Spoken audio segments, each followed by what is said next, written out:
So, we continue in our series, Christ-centered and Jesus-shaped. And so far in the early chapters of Mark's Gospel, we have encountered Jesus as the strong Son of God. We've encountered Jesus as the storyteller, as the stiller of storms, as the questioner of faith. And this Sunday, very much, we encounter Jesus, the healer. As we come to these stories, the story of the raising of Jairus' daughter and the healing of the woman with the hemorrhage, as we come to these stories with our modern minds, living in a world very, very different from the world of Mark and of Jesus, often our first reaction is to question, did these stories really happen? Are they based on real events? And when you look at the commentaries, there's a whole range of different reactions towards the more conservative side, if you like. The commentaries will say, yes, these stories were based on real events. You go more towards, shall we say, the liberal side, and they will be saying, no, these stories are just figurative and not to be taken as based in real events. The radical theologians say, well, what does it matter anyway? Which I think tends to be more my position, but if anything, I would be more towards that end of the spectrum that says, yes, we believe these stories really do have some kind of basis in real events that happened. Why is there good reason to think this? Well, first of all, there are lots of little touches to Mark's account that suggest eyewitness accounts. Not on Mark's part. Mark probably wasn't around at the time, but there's definitely a feeling of eyewitness accounts going on in the way he gathered the story and then wrote these stories. For example, the fact that these two stories, they're not placed nicely side by side, as any good editor would tell you to do, but actually these two stories, they merge into each other. And there's all kinds of speculation as to why that is. Some people focus on the idea of the 12 years. These two women have 12 years in common. 12 years of suffering disease, and the girl is 12 years old. But I think these two stories actually merge into each other because, again, they're a reminder of how in demand Jesus was. There he is again, being followed by a huge crowd, and often Jesus was having to juggle with more than one need at the same time. So whilst he's dealing with Jairus' daughter, along comes another issue, the issue of the woman suffering with hemorrhages. And this, to me, just smacks of kind of events that actually happened. If you were kind of inventing these stories, you wouldn't write them in these ways. And then there's the strange little conversation between Jesus and his disciples. They're surrounded by this kind of rugby scrum of people. And there's this little conversation going on. Jesus is insisting on knowing who touched him, and his disciples are saying, well, what are you on about, Jesus? All kinds of people are touching you. There's Jesus' words to Jairus' daughter, Jesus' actual words of Aramaic, which is the actual language that Jesus would have spoken. And then there's the lovely little touch at the end of the story when Jesus says, get her something to eat. So all of this kind of smacks of eyewitness accounts, of authentic events. Secondly, we need to have a bit of perspective on these stories. Again, the more liberal commentaries will kind of say, isn't it a bit cruel Isn't it a bit cruel to have these stories presented to us, particularly for people who are maybe struggling with chronic illness, maybe people who have lost loved ones? Aren't these healing accounts of Jesus maybe a little bit insensitive and a little bit cruel? Do they give us false hope? A bit of perspective. There is the fact that dead people sometimes come back to life. Two very familiar words from the last few weeks. Christian Eriksen. Two more words from the world of football. Fabrice Muamba. And whereas Eriksen's heart had stopped for a few minutes, Muamba's heart had stopped for some 78 minutes. And he still went on to make a pretty good recovery. As a healthcare chaplain, I've had the privilege of speaking to quite a few people who have died and been revived. And they've all had absolutely beautiful stories to tell. Yes, sometimes people do come back from death. Not many. But then Jesus himself didn't bring many people back either. How many people did Jesus bring back from the dead across 3 years of ministry, across 4 Gospels? The princely total is 3. There's Jairus' daughter, there's the son of the widow of Nain, and then there is Lazarus. So actually, the raising of Jairus' daughter is not that controversial. What maybe is much harder for our modern minds to grasp is all the healing stories, particularly that we get in Mark's Gospel. And we might struggle with how one individual can so consistently cure people of all kinds of disease, whether that disease is physical or psychological or spiritual. Mark records that Jesus heals pretty much everybody. There are some occasions where he doesn't, but on the whole, he consistently does. In our modern Western society today, this is not how we do healing. In our world, healing is much more of a collective effort, dare I say, even a corporate effort, through healthcare systems that, yes, have deep roots in Christian thought and practice, at least in this part of the world, and that, yes, perform absolute miracles every day. The NHS performs absolute miracles every day, and I make sure I tell my colleagues that regularly. But those miracles, they do not seem to happen at the hands of one special individual. Even the doctors, even the consultants have to admit that. By the way, do you know the joke? What's the difference between God and a doctor? God doesn't think he's a doctor. There you go. But even the doctors have to admit, even the consultants have to admit, it's a team effort in the way we do healing today. Mark's world and Jesus' world, they were very, very different from our own today.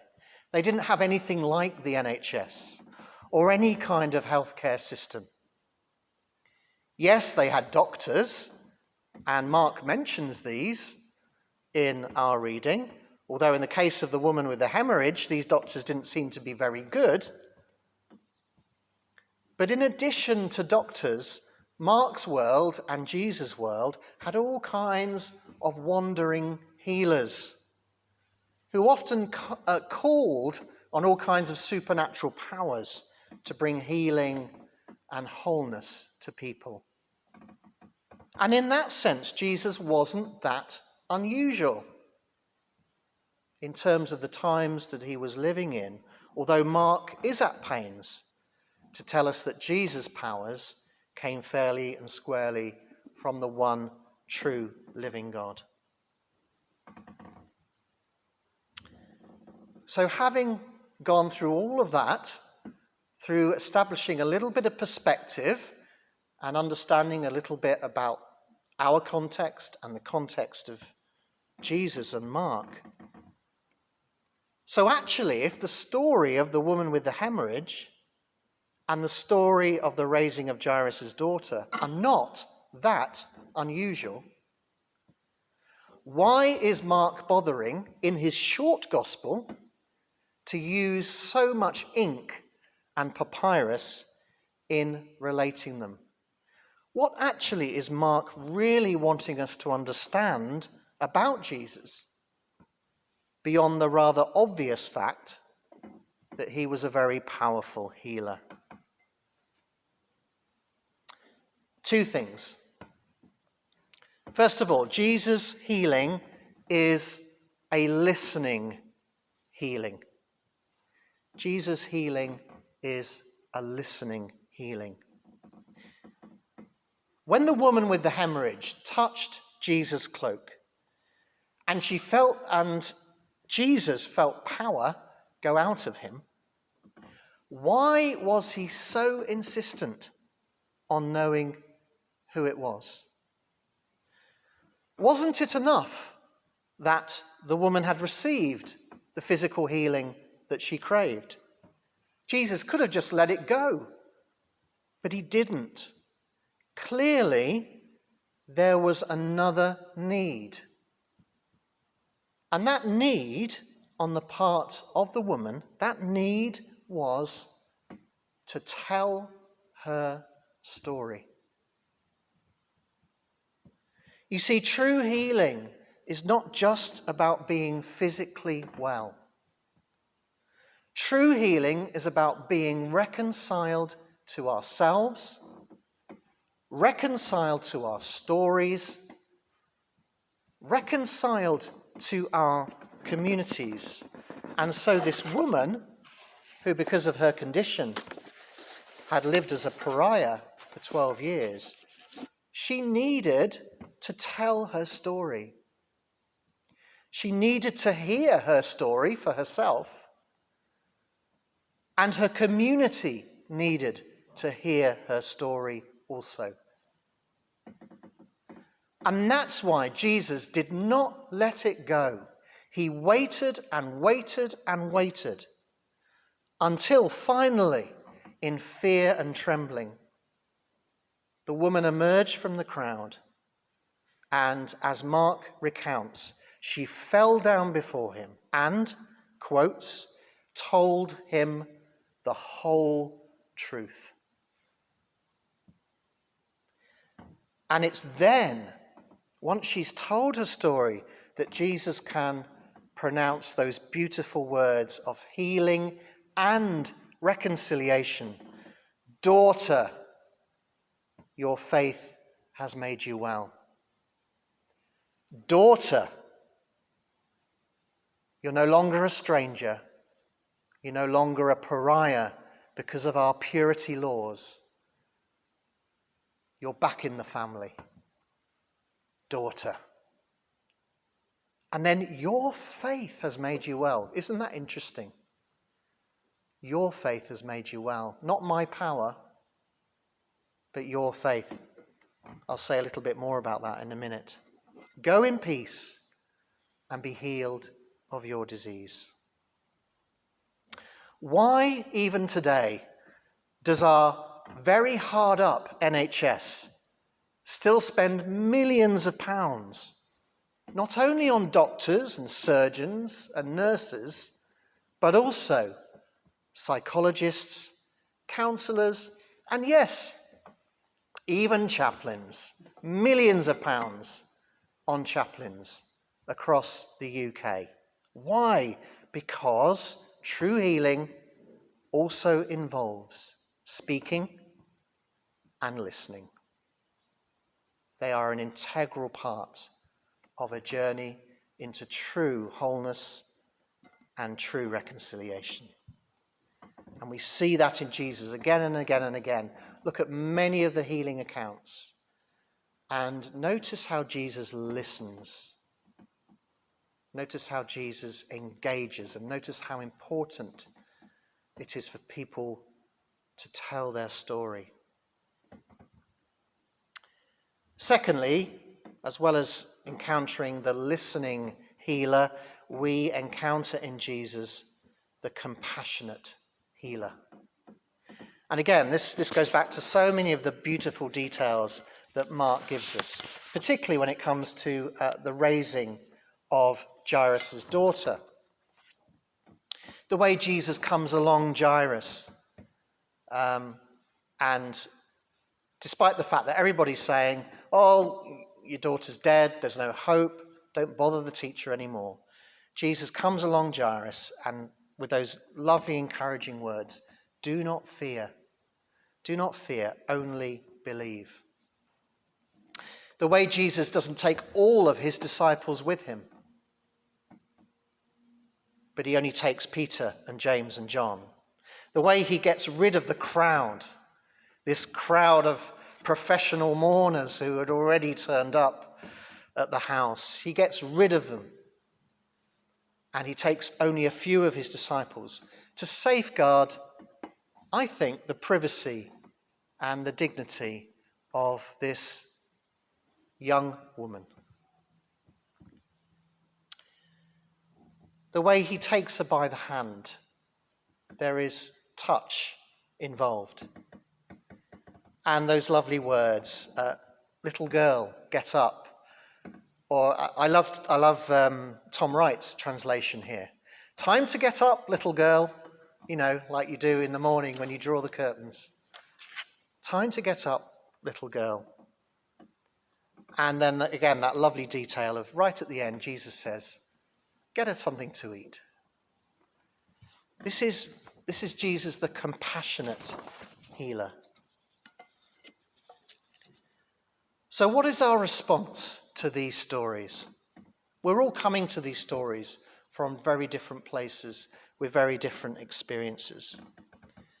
But I think the response that Mark wants in his readers, in his hearers,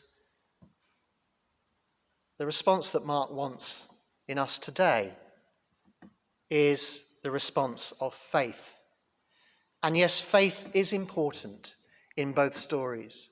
Faith is mentioned explicitly.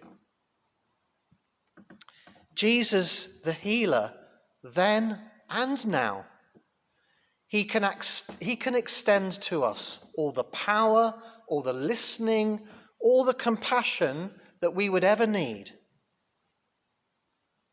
But if we do not reach out to him in faith, then we may never know how much he can help and heal. It's a bit like an electric circuit. Sorry, I'm not a physicist, so I hope I get this right. But imagine, with an electric circuit, you need two terminals. So imagine on one terminal, you've got all the power and all the listening and all the compassion.